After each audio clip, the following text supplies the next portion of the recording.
Começa agora o Gospel News. Hoje é quarta-feira, dia 17 de junho de 2026. Eu sou Karen Crisóstomo e nós vamos juntos aqui pela Rede Gospel de televisão e também pelo YouTube Rede Gospel TV Oficial com as principais notícias do Brasil e do mundo. Vamos aos destaques de hoje. STF condenou Eduardo Bolsonaro a 4 anos de prisão por tentar atrapalhar o processo contra o pai dele, Jair Bolsonaro.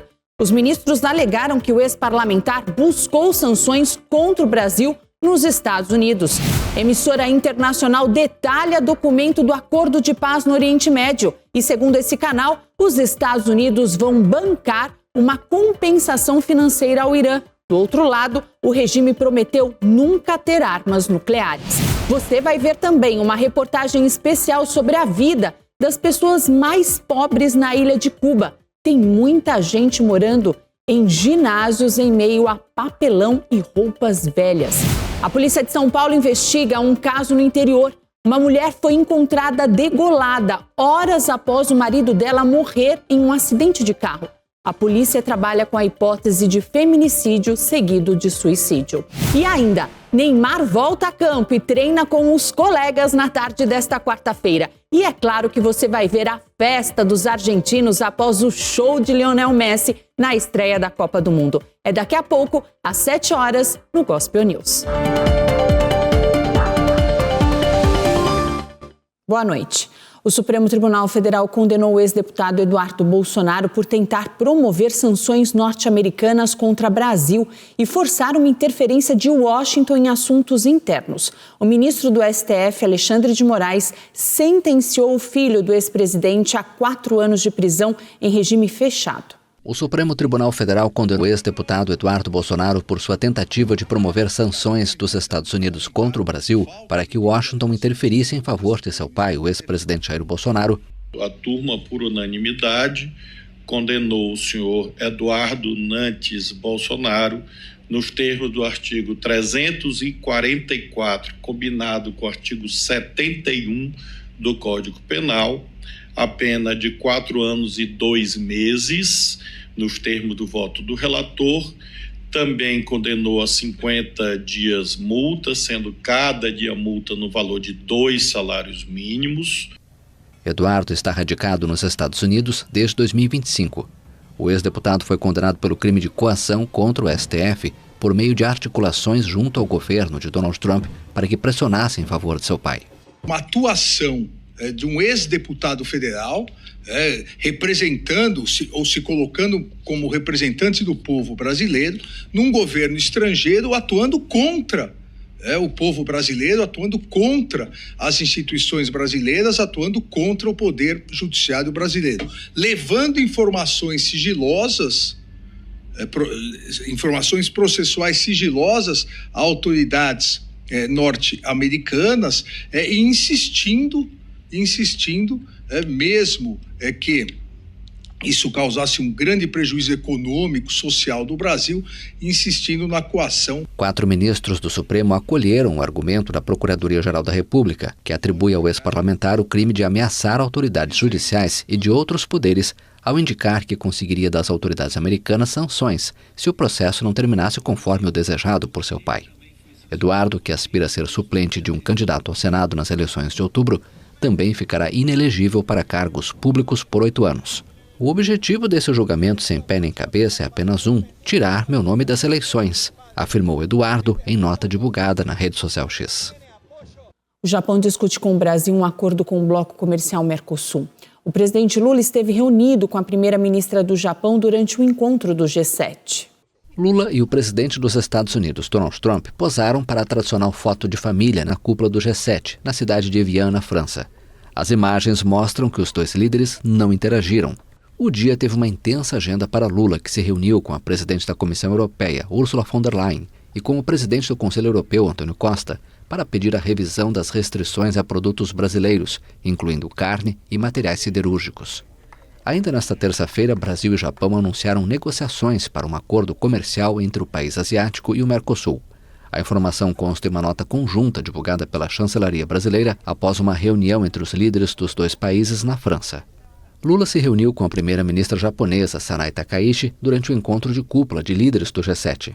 A nota informa que os dois líderes anunciaram o lançamento das negociações do Acordo de Parceria Econômica entre o Mercosul e o Japão, na cúpula de chefes de Estado do Mercosul e Estados Associados, a ser realizada em 30 de junho em Assunção, no Paraguai. O Banco Central divulgou na manhã de hoje a prévia do PIB para o mês de abril. E, segundo os dados, a economia brasileira avançou 0,5% em comparação com o mês de março. A indústria cresceu 0,4% e os serviços 0,3%. E o Comitê de Política Monetária do Banco Central cortou há pouco a taxa básica de juros em 0,25%. Agora, a Selic está em 14,25% ao ano.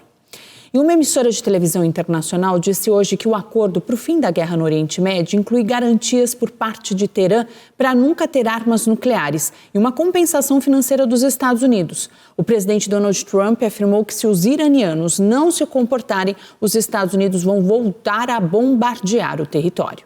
O texto acessado pela imprensa internacional contém 14 pontos que ainda não foram confirmados oficialmente.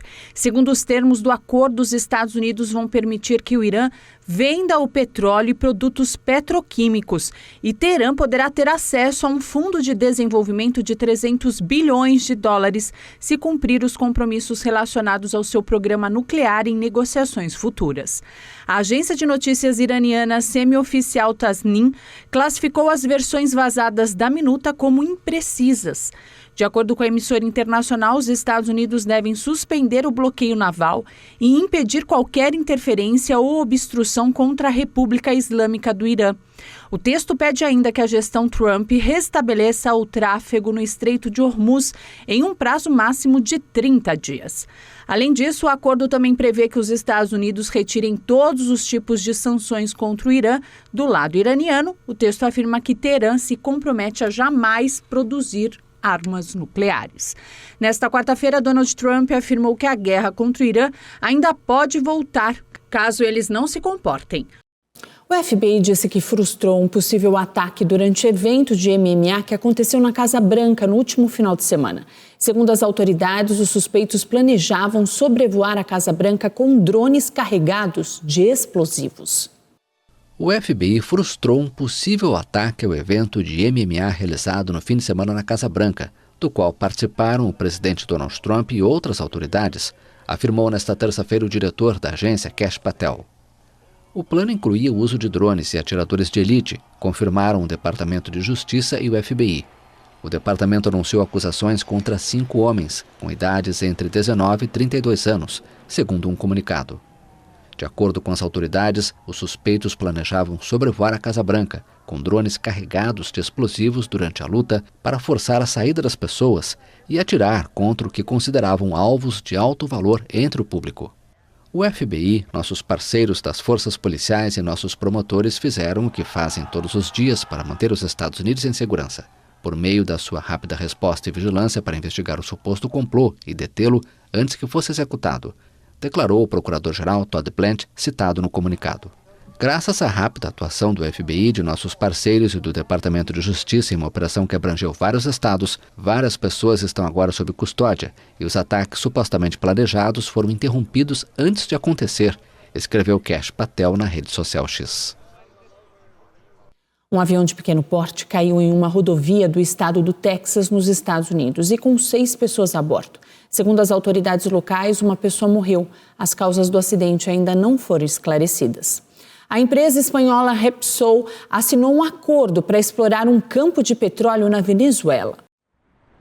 A petrolífera espanhola Repsol está fortalecendo sua presença na Venezuela. Na terça-feira, assinou um acordo para explorar petróleo leve na margem leste do Lago Maracaibo, uma área histórica que foi o berço da indústria petrolífera há mais de um século. O acordo faz parte da nova abertura do setor, promovida pelo governo interino de Delcy Rodrigues, após o recente alívio das sanções dos Estados Unidos. Em abril, a Repsol já havia concordado em reativar suas operações em uma estratégia para atrair investimentos estrangeiros e reativar a produção. Atualmente, um de seus principais projetos, Cardón 4, produz milhões de metros cúbicos de gás por dia, mas agora o objetivo é também expandir a extração de petróleo. A Venezuela possui as maiores reservas de petróleo bruto do mundo, embora sua produção gire em torno de apenas 1 milhão de barris por dia, muito aquém dos mais de 3 milhões produzidos há 2 décadas. Com novos acordos internacionais, incluindo um recente com a BP, o país tenta revitalizar um setor crucial para sua economia. O Banco Mundial anunciou uma garantia de 2 bilhões de dólares para ajudar a Argentina a enfrentar as dívidas. O Banco Mundial anunciou uma garantia de 2 bilhões de dólares para ajudar a Argentina a enfrentar suas dívidas. Essa quantia equivale a 10,2 bilhões de reais. São 2 programas de instituições do Banco Mundial combinados. Um baseado no desempenho macroeconômico do país, concedido pelo Banco Internacional para a Reconstrução e Desenvolvimento, o BIRD. O outro é uma garantia concedida pela Agência Multilateral de Garantia de Investimentos. Em conjunto, as garantias cobrirão 95% dos pagamentos do serviço da dívida do empréstimo comercial, o que permitirá à Argentina reduzir seus custos de financiamento e fortalecer a gestão da dívida pública, explicou o Banco Mundial em um comunicado. A Argentina deve enfrentar em julho o pagamento de cerca de 4,3 bilhões de dólares em dívidas em mãos de credores privados. A agenda drástica de reformas do governo de Javier Milei recebeu a aprovação dos mercados e permitiu o retorno da Argentina ao financiamento privado estrangeiro e do Fundo Monetário Internacional. O programa de ajuste de Milei gerou 2 anos de superávit fiscal e as agências de classificação de risco SP e Fitch elevaram a nota da dívida soberana argentina. Uma reportagem especial conta como famílias sem casa sobrevivem na crise cubana. Muitas delas vivem em um ginásio em meio a papelão e roupas velhas. Em uma academia de boxe em Havana, 9 famílias cubanas sobrevivem há quase 3 anos. Uma situação agravada ainda mais pela atual crise na ilha. Chegaram ao ginásio polivalente Jesus Montané, no bairro de San Isidro, provisoriamente por 15 dias, após o desabamento parcial do prédio onde moravam. Mas as promessas de realocação por parte do governo não se concretizaram. Isso é muito difícil. Já estamos aqui há 3 anos, não estamos há 2 meses, estamos há 3 anos e não nos deram nada. E agora, com a situação em que o país está, menos ainda, e prédios desabaram. Eu sei que prédios desabaram por causa da chuva, mas não vão dar nada. Eu, neste momento, não tenho esperança de que me deem nada. A ilha, com 9,6 milhões de habitantes, atravessa uma grave crise econômica e energética, enquanto acumula um déficit habitacional de mais de 900 mil moradias. A rede elétrica também é precária, cabos cruzam o chão e se ramificam em direção a cada área familiar. A água compartilhada vem de uma cisterna, que os moradores consideram insalubre. Isto não é para pessoas. Realmente isto não é para convivência. A água da cisterna aqui você não pode beber. É para lavar, para passar pano. Pegamos percevejos, tive que jogar fora 2 camas. Já detetizaram umas 4 vezes. Tem ratos, tem gatos. Não é um lugar para ter pessoas morando. As condições afetaram a saúde da família. O garoto, ele teve problemas nos pulmões, pneumonia. Ele tem inclusive uma lesão no pulmão direito por causa da umidade que tem aqui. Porque no tempo de calor não dá para ficar, mas no tempo de frio menos ainda, porque o frio aqui congela tudo. Na verdade, eu também tenho uma doença de pele. Olha, e no pé também tem um fungo que peguei aqui por causa da umidade. Não dá para ficar aqui.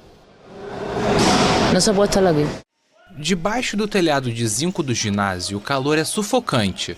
Com apagões de mais de 24 horas por falta de combustível no país e sem ventilação, o lugar se torna quase inabitável durante grande parte do dia. Aqui não veio mais ninguém nem do governo nem da habitação, nem para ver como a gente está, se estamos vivos ou mortos. Aqui ninguém se importa com nada.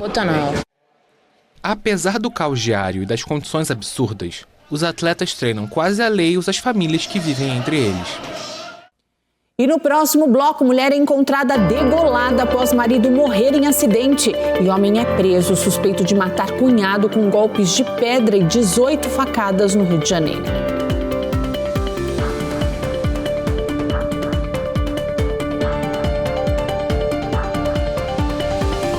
A polícia investiga um acidente e uma morte no interior de São Paulo. Um homem morreu após bater de frente com uma carreta na rodovia Raposo Tavares, em Itapetininga. A esposa dele foi encontrada degolada dentro da casa onde morava, horas depois do acidente. A Polícia Civil investiga se as mortes de Sara Letícia Rodrigues, de 25 anos, e de Diego Rodrigues, de 35, estão relacionadas. O casal assinaria o divórcio na data do crime e, segundo o delegado responsável, a hipótese é que o homem não aceitava o fim do relacionamento. Segundo informações da Agência de Transportes do Estado de São Paulo, o acidente aconteceu no quilômetro 185. Diego teria invadido a pista contrária e batido contra a carreta. Ele morreu na hora. A Polícia Civil, o motorista da carreta, disse que foi surpreendido pelo carro vindo na contramão. Segundo o delegado, os policiais entraram em contato com familiares de Diego, que tentaram avisar a esposa sobre o ocorrido, mas ela não foi localizada por telefone. Ele contou ainda que o irmão da mulher também achou estranho a falta de contato e foi até a casa dela. Ele encontrou a irmã degolada em cima da cama. O casal tinha um filho de 1 ano e a suspeita é de que o homem teria deixado a criança aos cuidados da avó paterna para cometer o crime. Em nota, a Secretaria de Segurança Pública de São Paulo afirmou que o caso está sendo investigado como feminicídio pela Delegacia de Defesa da Mulher da cidade. A linha investigativa aponta para um feminicídio seguido de suicídio. Uma mulher agrediu com socos 4 funcionárias da empresa Latam no Aeroporto Internacional de Guarulhos durante o atendimento no check-in. A empresa informou que no momento da confusão os funcionários estavam atendendo clientes que foram impactados por uma contingência operacional. A Latam disse que está prestando apoio aos profissionais agredidos e colaborando com as investigações. A mulher fugiu do local. A Polícia Civil investiga as causas do acidente que matou a motorista Rosiane Alves da Silva, de 41 anos, em Barueri, na Grande São Paulo. Imagens de câmeras de segurança registraram o momento em que o veículo dela atingiu uma das colunas da portaria do condomínio. O acidente aconteceu na entrada do residencial Alphaville 1, em Barueri. Câmeras de segurança gravaram o momento em que o carro, em alta velocidade, atinge de frente uma das colunas da portaria. A motorista foi identificada pela Polícia Civil como Rosiane Alves da Silva, de 41 anos. Ela foi socorrida para um hospital da região, mas não resistiu aos ferimentos. O caso foi registrado como acidente de trânsito com vítima e morte suspeita. Os investigadores vão analisar as imagens das câmeras de segurança da região para tentar reconstruir o trajeto do veículo e entender o que aconteceu momentos antes da colisão. Um exame toxicológico foi solicitado para indicar se a motorista havia consumido bebida alcoólica antes da batida. Um motorista de aplicativo foi encontrado morto a tiros e com sinais de tortura na zona norte do Rio de Janeiro. Sandro Castro Menezes havia saído de casa para trabalhar e não retornou. De acordo com a família, o corpo tinha mais de 20 marcas de disparos. Familiares acreditam que o motorista possa ter entrado por engano em uma área dominada pelo crime organizado enquanto realizava uma corrida. A polícia ainda não confirmou essa hipótese. A Polícia Civil do Rio de Janeiro prendeu um homem suspeito de matar o cunhado com golpes de pedra e 18 facadas. Segundo a Delegacia de Homicídios da capital, o suspeito foi identificado como Walter Batista Soares Filho, de 44 anos. As investigações afirmam que Rafael Ferreira foi morto com golpes de pedra e 18 facadas. Durante a ação para cumprir o mandado, Walter tentou fugir e chegou a se jogar do 5º andar de um prédio.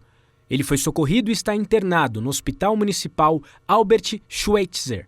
Segundo a Polícia Civil, além do homicídio qualificado, o suspeito vai responder por fraude processual e tentativa de ocultação de cadáver.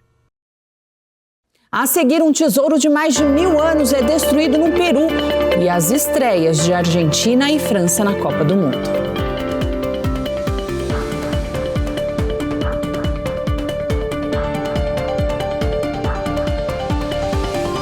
O governo peruano confirmou que um geoglifo pré-hispânico com mais de 1000 anos foi completamente destruído por invasores após serem expulsos de uma área arqueológica no norte do país. Indignação no Peru com a destruição de um geoglifo pré-hispânico com mais de 1000 anos. A figura afetada, conhecida como El Triple Espiral, estava localizado no distrito de Laredo, na região de La Libertad, a cerca de 560 quilômetros ao norte de Lima, no litoral peruano. O geoglifo media mais de 20 metros de comprimento por 6 metros de largura e apresentava semelhanças com ginástica no sul do Peru. Segundo a polícia e funcionários do Ministério da Cultura, a figura foi apagada intencionalmente, já que a operação ocorreu poucos dias após uma operação policial para desalojar ocupantes ilegais que haviam construído estruturas irregulares perto do sítio arqueológico. O Triple Espiral estava localizado dentro de uma área arqueológica estatal de 1.500 hectares conhecida como Quebrada Santo Domingo. No local foram preservadas evidências de ocupação humana que datam de aproximadamente 11 mil anos atrás até o século XV. A França começou a Copa do Mundo com vitória. O craque Mbappé marcou 2 vezes contra o Senegal. Apontada como uma das favoritas para a Copa do Mundo, a França estreou nesta terça-feira ganhando de Senegal por 3-1 na abertura do Grupo I do torneio. Em campo, o atacante Mbappé deixou claro suas ambições para o Mundial: conduzir os Bleus ao tricampeonato e superar o alemão Miroslav Klose como o maior artilheiro da história de Copas. Contra os senegaleses, o camisa 10 balançou 2 vezes a rede, deixando para trás a marca de 12 gols de Pelé em Copas e empatando com a lenda francesa Just Fontaine. Em coletiva de imprensa ainda no estádio, o treinador Didier Deschamps falou sobre os números do jogador do Real Madrid. Mas ainda assim vai ter gente que vai criticá-lo. Kylian é um jogador extraordinário, eu sempre disse isso. Mesmo que ele não faça uma grande partida, com um único lance ele tem a capacidade de fazer o time dele vencer o jogo. Dito isso, eu entendo a crítica de que ele não defende o suficiente, mas ele não está ali para defender. Em Paris, uma multidão lotou a fanzone instalada no Parque de la Villette.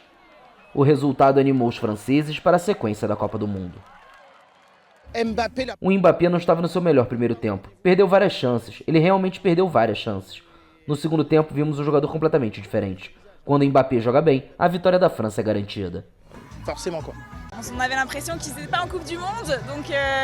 Parecia que eles não estavam realmente na Copa do Mundo, então nós também ficamos um pouco nervosos. Mas Senegal jogou melhor no primeiro tempo. 4 gols no segundo tempo, é loucura. E foram gols lindos.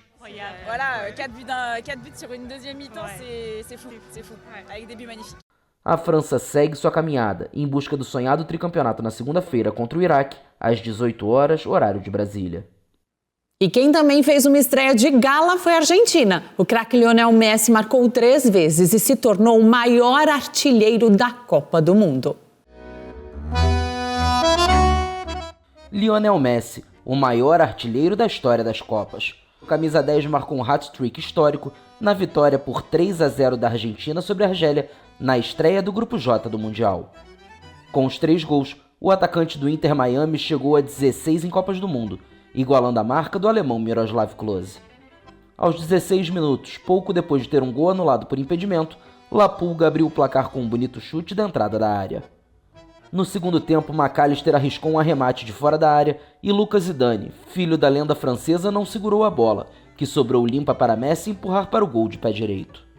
O terceiro gol veio aos 30 da segunda etapa. Após passe de Nico Gonzalez, o jogador eleito 8 vezes o melhor do mundo bateu no canto direito do goleiro argelino e deu números finais à partida. A Albiceleste volta a campo na segunda-feira às 14 horas, horário de Brasília, para encarar a Áustria.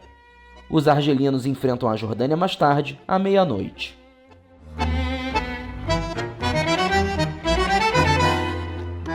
Após essa vitória, os torcedores da Argentina tomaram as ruas de Buenos Aires.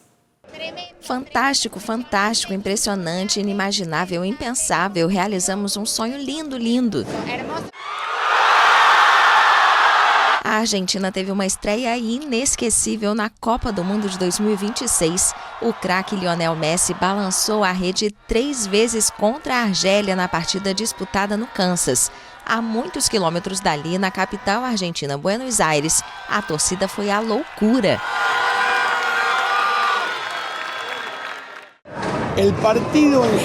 Com uma diferença de 3 gols, não há muito o que dizer sobre a partida em geral, mas em campo foi perceptível em alguns momentos que a Argentina teve seus altos e baixos. Mas eles têm um Deus, eles têm o Messi, ponto final. 3 gols, não há muito mais a dizer.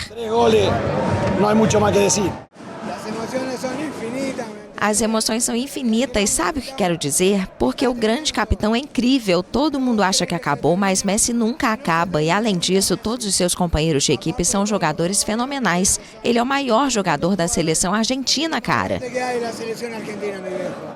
Em uma noite que consolidou seu status de lenda, Lionel Messi marcou 3 gols na vitória da Argentina por 3-0 sobre a Argélia. O capitão argentino chegou a 16 gols, igualando a marca do alemão Miroslav Klose, no mesmo dia em que se tornou o primeiro jogador a participar de 6 Copas do Mundo e há poucos dias de completar 39 anos. Messi chegou a 200 jogos e 120 gols vestindo a camisa argentina. A partida de estreia reacendeu a esperança dos argentinos de defender o título conquistado no Catar em 2022.